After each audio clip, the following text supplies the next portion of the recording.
This is my face moments before hitting my first ever bubble skate. Oh, there we go. Yes! Today, I want to tell you the story of how I tried to learn Destiny's 3 hardest mechanics while none of my friends believed that I could do it. No chance. I don't know if it's gonna be happening for you. No. At least 2 months. I can't give you that one, mate. So I'm gonna prove them wrong. And I'll admit, it wasn't easy. Oh, come on, come on, come on, come on. Frick! Done with this BS. No, no, no, no, no! Holy cow, this is so hard. It all started one night when I couldn't sleep, so I decided to get up and write out some goals for 2023, because that's what we're supposed to do, right? Naturally, I took a break not more than 5 minutes later to scroll on YouTube, and suddenly the algorithm feeds me this video. It was a snipe that gigs landed in Destiny 1 by sparrow flying 6 years ago. It made me think back to when I was a kid who was just obsessed with learning something new, whether it was a kickflip on a skateboard or a new song on Guitar Hero. And that's when I realized my 2023 resolution, to learn 3 unique Destiny techniques. Number 1 was what I call glitch skating, because I had no idea there were even multiple ways to skate before this challenge. I'd seen shatter skating before, but somehow just assumed well skating meant you were like a kick-ass hunter who could just do it really well. And starting out was rough. Hey. In fact, it was so rough that I skipped the footage on day 1 where I didn't even know you wanted the eager edge perk on your sword, which is what led to the whole bet in the first place, because I called up my friend above, who's a huge PvE guy, just to tell him my plans of learning these 3 tricks, and this was his reaction. And the second trick that you want to learn is sparrow flying? I have some reading to do, that's for sure. The more we talked, the more doubt I could sense in his voice that I wouldn't be able to get any of these. So I decided we needed some stakes in the game. I want to make a bet with you, all right? If I succeed, you let me onto your day 1 raid race team after Lightfall's expansion. If I fail, I will gift you 20 subs on Twitch. That's a lot of confidence, my man. I mean, you know what? If you can do it in under 2 weeks, you got a deal. And so it began. 13 days from that phone call, I had a set of goals to light a fire under my ass. I got going, and an issue I ran into was the button sequence. For some reason, I thought you had to be in the air to activate Eager Edge. I kid you not. Is it like swap, jump, shatter? Or is it jump, swap, shatter? Obviously, I need to throw in the old swipe. Spoiler alert, both of those are wrong. Maybe I don't even need to jump. You pull out the sword and start your attack animation first, then you quickly jump and shatter dive. I didn't catch on to this before hitting hurdle number 3 though, which was heavy attack. If you've noticed on the keyboard overlay, I was hitting left click on all of those attempts. Light attack is the enemy for this mechanic. It's heavy attack. I've been using light attack. Of course, I hadn't figured out my sequence was still wrong though.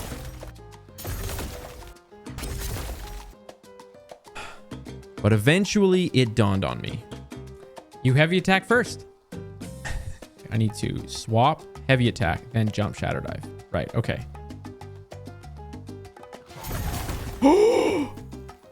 My heart is pumping. On to problem number 4. If I play this back in slow-mo, notice how I'm using the scroll wheel on my mouse at the end? That's my shatter dive keybind, which brings me to friend number 2. I asked another content creator by the name of Hinra if shatter skating was even possible with the mouse wheel, and it turns out it's pretty rough. So that's when I decided to change my shatter dive keybind for a chance to escape this hell that I was in. And then this happened. Oh, let's go! Woo! Okay. Interesting. The mouse wheel technique. Not great. I was so pumped full of adrenaline, I kept doing them over and over. Let's try it again. Swap, and then we're just gonna go. Oh my God, there we go. Baby, yes. And by the way, I had a friend of mine go interview a couple of folks at the start, asking them how they thought I'd do along this journey. I'm gonna be honest with you, and I don't think he can do it. And that's only because someone's gonna like have to step by step show him. He was always really good at things like the quick draw glitch and things like that require some mechanical ability. So I feel like he can pull this one off. It's going to take him some practice, but I think he'll get that pretty quickly. He looks so confused. Man, You know, using your hands is hard. I feel bad for his wife. Well, hey, that's 1 out of 4 down. Time for the well skate.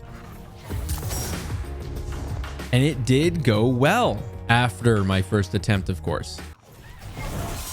Oh my god. This one felt straightforward. All I had to do was hit my super button instead of my shadow dive keybind and I was good to go. Woohoo! Okay, there we go, baby. My super, by the way, is caps lock, and I didn't realize this overlay doesn't have that, so I actually snagged a shot of my real keyboard afterwards. Oh, we got it down. Now that was the second one down, and on to level 3. The bubble version actually has the easiest inputs. Swap heavy attack super at the same time. I don't need to implement a jump, I don't think. It turned out to be a nightmare though, even though it sounds so simple. Come on, man. Holy cow. Okay. After a while, I did get a glimpse of hope though. Okay. Okay. And it's funny how one moment of progress can instantly give you a second wind, but unfortunately the game doesn't care about second winds, does it? And I could not repeat this for the life of me. Ah. How did I do it before? So I decided to finally take a break and do some research, aka YouTube.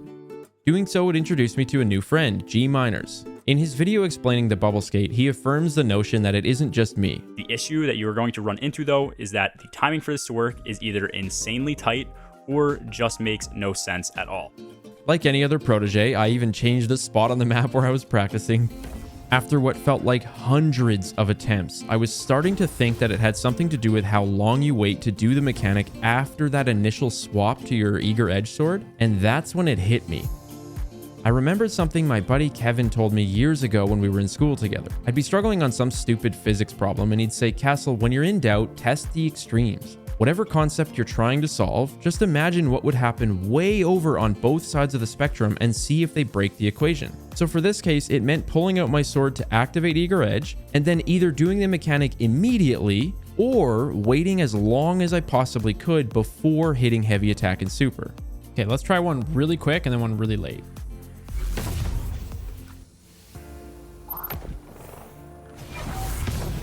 Okay. Now we were on to something, and then this happened. Oh, there we go. Yes. Oh, baby. Oh, yes. We did it. Did it. Admittedly, it's still pretty finicky, but my success rate was way higher when I waited awkwardly long after pulling out the sword before activating the trick. Yes. Oh my God, that was. Wow, I swear that's all it is. Level 3 was officially crushed. At this point, I was feeling great because it had only been 2 days into the bet. So I actually took the whole weekend off to head up to the mountains with some friends. I figured I had all the time in the world. When I came back, it was day 5 in the challenge and I didn't feel like learning ground skating yet. I wanted something fresh, which brings us to trick number 2, sparrow flying. Like I had mentioned on the call, I didn't realize at first there were so many different types. I had mentally bucketed the entire concept into that singular term, sparrow flying. But there's actually a ton of different skills within that, the most popular one being slipstreaming. Now I did do some homework over the weekend and all signs pointed to how important it was to learn basic sparrow flying first, then dipping your toe into trying a slipstream. I followed all the rules and let's just say it did not start well. We jump up, we summon it. Nope, that's the wrong thing. And then, okay, we're really bad. Okay, this is, I'm gonna show this to somebody and ask them, do you think I'm gonna learn how to slipstream? A tight time frame. 0. Like, I don't believe. Oh God.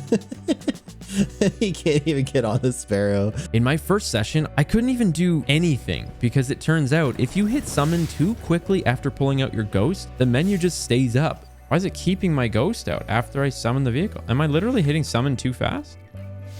I am. Wow. After realizing that, I could actually start the mechanic, which by the way is to simply get in the air, summon the sparrow, hold Shift and A to start a barrel roll so that the right side of it is facing up. Use your right dodge to boost up while you're rotating to the other side. And then when your left side is facing up, you use the left dodge to boost up. Rinse and repeat.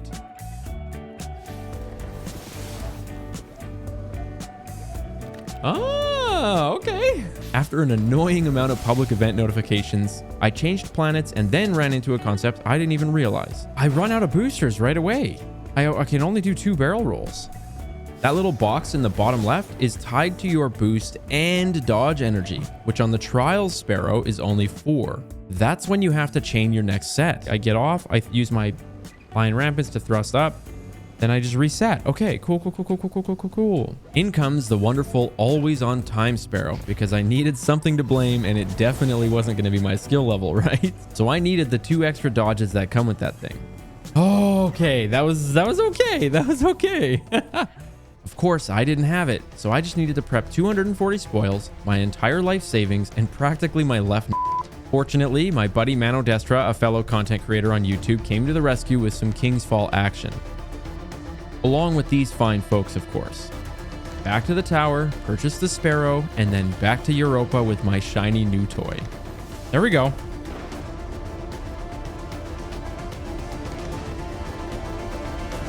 Oh, I am at the ceiling. I did it! Let's go! Yes!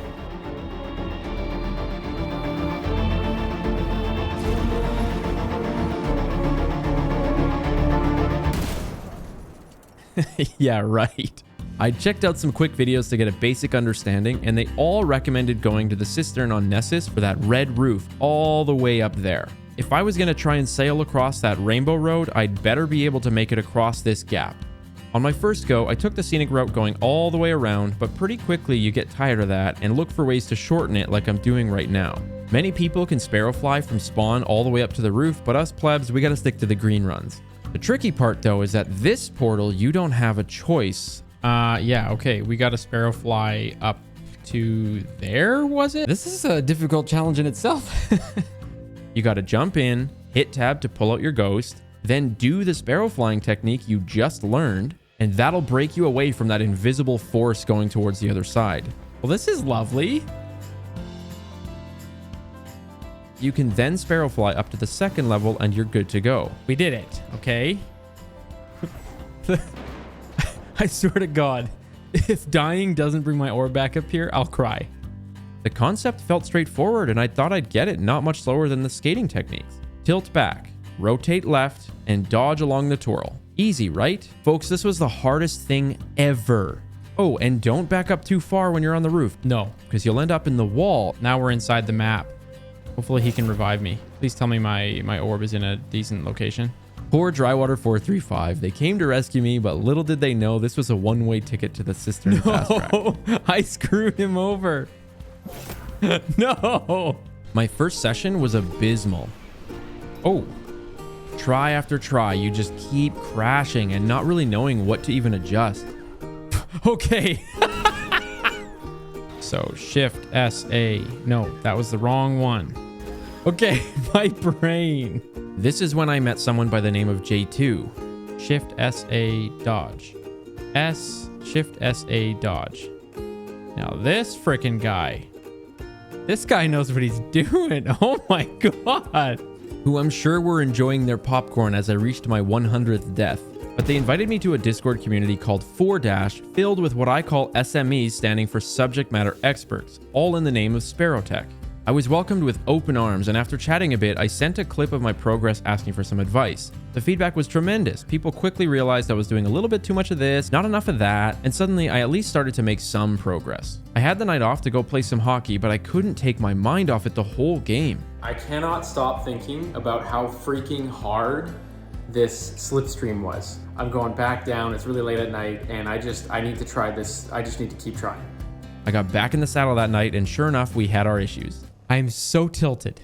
We just spent an hour just to get up to the practice area. Oh, I'm gonna go for a quick late night session. I even came close to falling backwards again, but eventually we saw some progress. Oh, okay. All right, that was better. I'd say that was the first real sign of something, literally anything.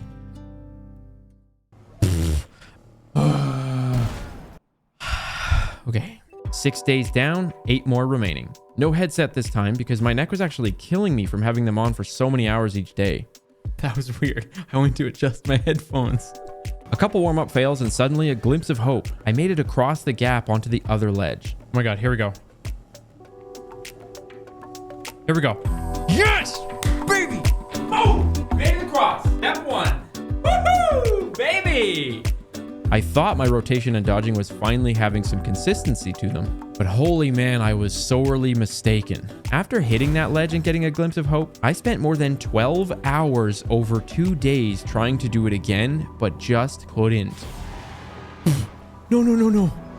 It was suddenly day 9 out of 14 and the pressure was rising, but I desperately needed a mental break from that stagnation, so I decided to try out trick number 3 before coming back to this. Which brings us to the balance box. And you might be thinking, what the heck is that? There was a video I'd seen nearly 6 months ago from someone showing off a bunch of out of bounds locations in Destiny. And I'm not talking your average PvP glitch spot. These were entirely new environments that I'd never witnessed before. And it's one of the very few videos that I've always kept in my memory as something I really wanted to experience.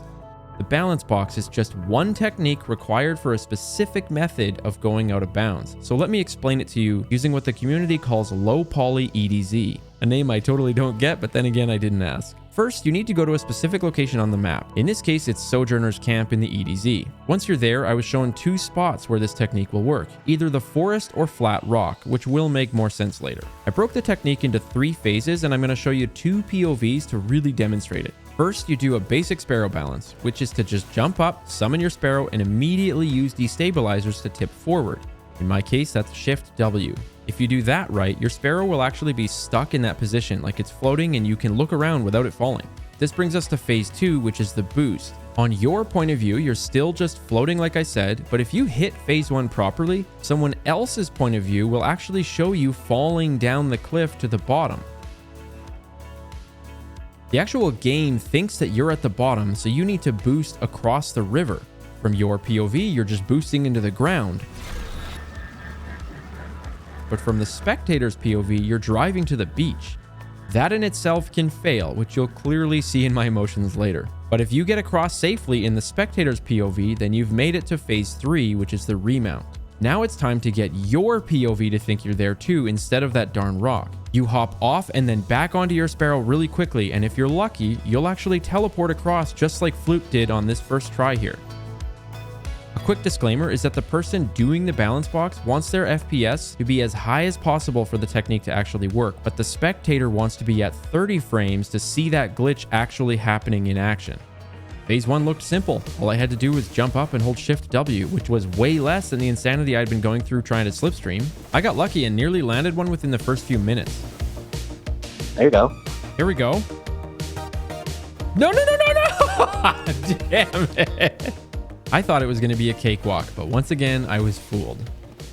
Mother of God. So many attempts where you feel 99% perfect with how much you held W, but not quite. So many fails where your sparrow gets in the way and you have to move it. Wow, it is so tilting having this thing just be in the same spot every time. Funny enough, near the beginning when I had a couple good ones in a row, Floop says something key that I missed. Make sure you're holding stabilizers the whole time. I wish I'd caught that because that'll come into play soon. I eventually started to feel a rhythm with the timing of button presses and felt like a little less height would do the trick, so I actually changed my mobility around a couple times until I found a sweet spot. Spoiler alert, I kept failing. Wow. Oh, it threw me off. I'm glad I'm recording because this is a lot of failure. I did what any sane man would do and blamed it on the forest spot and moved to the rock. After a lot of fails, the Canadian in me comes out and I begin apologizing. I'm so sorry I'm trash. Holy man, I'm sorry guys. Sorry guys. I mainly just feel guilty. I'm so sorry. Yes, they caught on. Kessel, are you Canadian? I've said sorry like 18 times, haven't I? Yeah. Avo decides he's tired of waiting and he lands one to teleport across. All right, Avo, you good? Go ahead and boost out. If I look confused here, it's because I am. As a spectator to Avo, my frames were really high, so I couldn't tell what was going on, but sure enough, there he is. Some interstellar shit, I tell ya. Now it was my time to step it up, and I finally remembered that one comment from Floop in the beginning.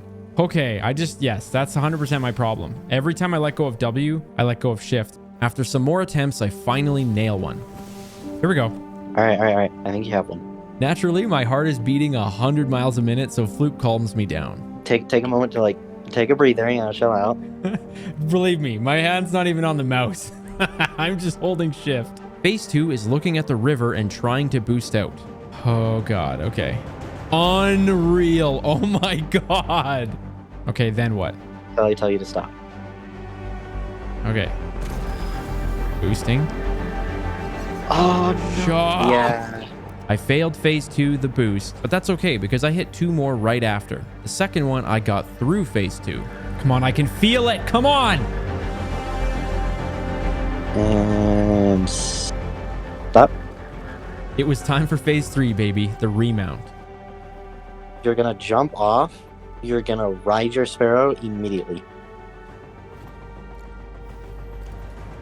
Okay, I'm back on. All right, go for it again. What, get off again? The same thing again. Okay, I did it again. All right, just keep trying until you TP.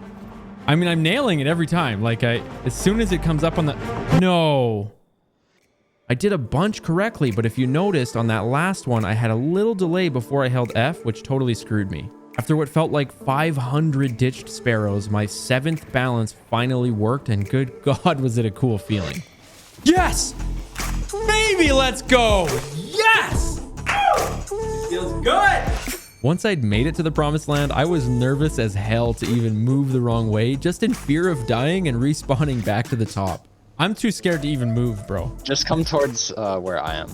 I followed them around to begin exploring, and as embarrassing as it is to say since it's a video game, it was truly surreal. Oh my God, this is so cool! And reminded me of how special a video game can be when it hits you with the unexpected. We went to an area with a ton of buildings, and then it became time for me to prove I could do the sparrow flying that I had just learned. Because there's holes and gaps where you'll fall everywhere here. Yeah. The gravity, oh my God. And you have to use the sparrow to keep floating around. From there, we snagged a screenshot on top of the mountain. What a cool point of view. Next up was the floating transmission tower. Oh my God, you're right. What on earth is it doing there? I slowly made my way over, finding out it's randomly got a solid base. Yo, that is so cool. Yeah, it's just some random Oh my tower. God. And for this one, tell me if you recognize this bridge, because it took a second for it to click. Oh my goodness. After getting one last screenshot, the final destination was what they call the cave, where you launch your sparrow through a specific spot in a wall and make your way down to this dark, foggy area. Wait, where'd you guys go? You float all the way down until you land. It was like setting your render distance to 6 inches or needing to pull out your ghost just to see what's what. Wow, okay. After exploring a bit more, it was time for me to get back on track with my mission, slipstreaming. I started fresh in the morning. It's 5:30 in the morning. My dog has no idea why he's eating so early right now. I wake up, I can't stop thinking about where I'm going wrong or what I'm doing wrong, and I can't fall back asleep. I'm going down to give this thing another shot. Say hi, buddy. Good boy. First try, and this happens.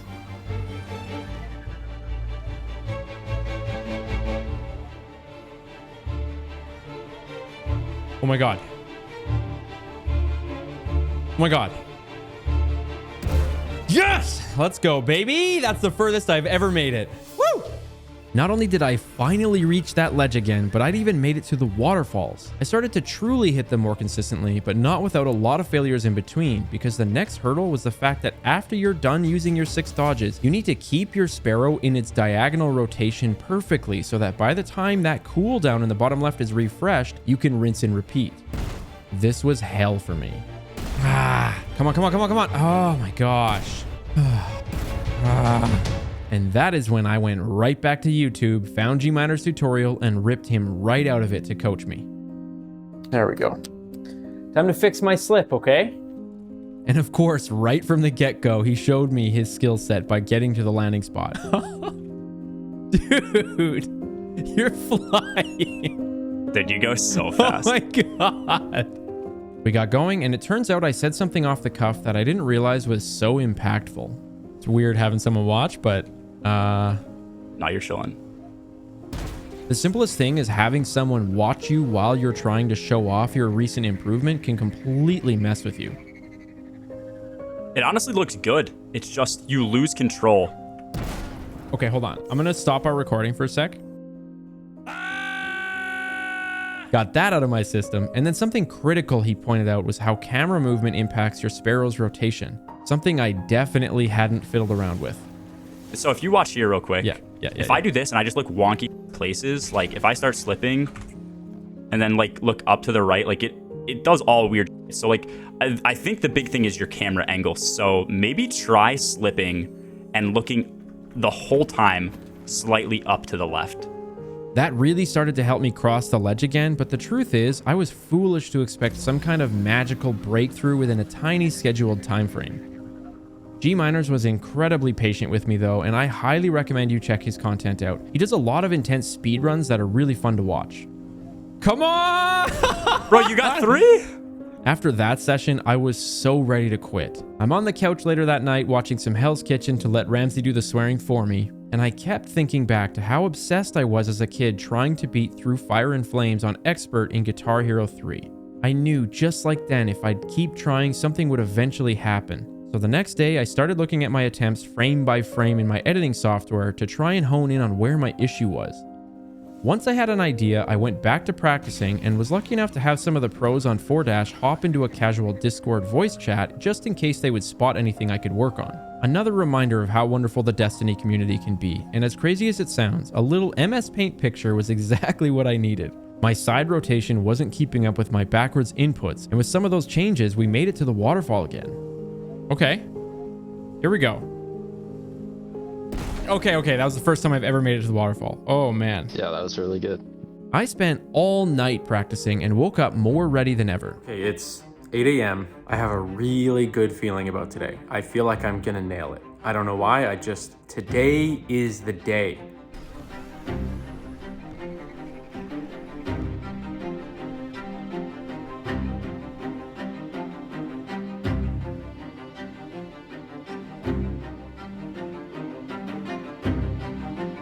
Okay, here we go. We're feeling pretty good. We're feeling pretty goddamn fantastic, baby. Come on. Can we save it? Can we save it?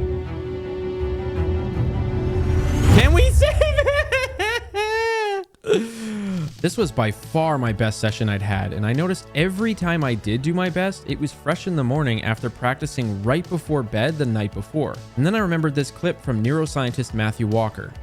And we've done studies with motor skill learning, critical for athletic performance. Practice does not make perfect. Practice with a night of sleep is what makes perfect, because you come back the next day and you're 20 to 30% better in terms of your skilled performance than where you were at the end of your practice session the day before. It was day 14 and down to the wire when I finally felt ready to cross Rainbow Road to win that bet.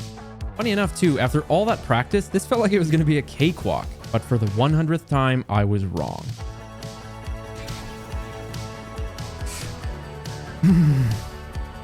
How do we get it back? Get it back. It was like my brain wouldn't do what it knew it needed to. There we go. No! I don't know. I feel like I'm caving under the pressure. I don't know why. It's like, this is a foreign situation to me. I was trying to land right in that floating tunnel. Swing me over. Here we go. Get me over there. Just get me into that thing. Come on. No! And then we did it. With less than an hour to go, my mission was finally complete. Oh my god, okay. Pretty clean. Going off to the right a bit. But we can save it. We have so much height.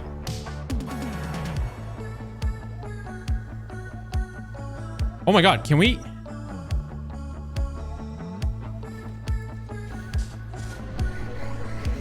Grab me.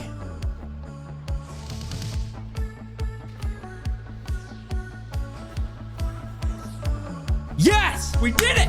Let's go! Haley, I got it! I freaking got it! Yes! The next morning, I start gathering my clips to send them to above, and guess what I forgot? Ground skating. When I came back, it was day 5 in the challenge, and I didn't feel like learning ground skating yet. I wanted something fresh. I let it just slip right through my fingers. And above being the guy that he is, actually offered to let me finish that day. But let's be honest, I can't even beat a new raid, let alone day 1 it. So I went to his stream, and he's on vacation. I decided it might be a nice surprise for him when he got back. So I went through with it anyway. Skyly Dawn even said thank you. Then later that night, I actually got a video from above. Wait, Castle actually went through with it. Bro, thank you so much. Drinks on me at GuardianCon, my man. And you know what else is nice? Proving these guys wrong. Is 0 an option? I think this is going to drive him insane. Isn't a negative value an option? Like, he will call it a day multiple times, and I'm being generous. This video had 43 hours of raw footage to comb through and took me 2 months to make. It completely renewed my perspective on what gaming is all about because there was no loot tied to it, no special emblem or title, just a personal goal of improvement, which is why I ended up learning the ground skate anyway. Thank you for watching, and here's a video where I showcase 40 different types of Destiny players.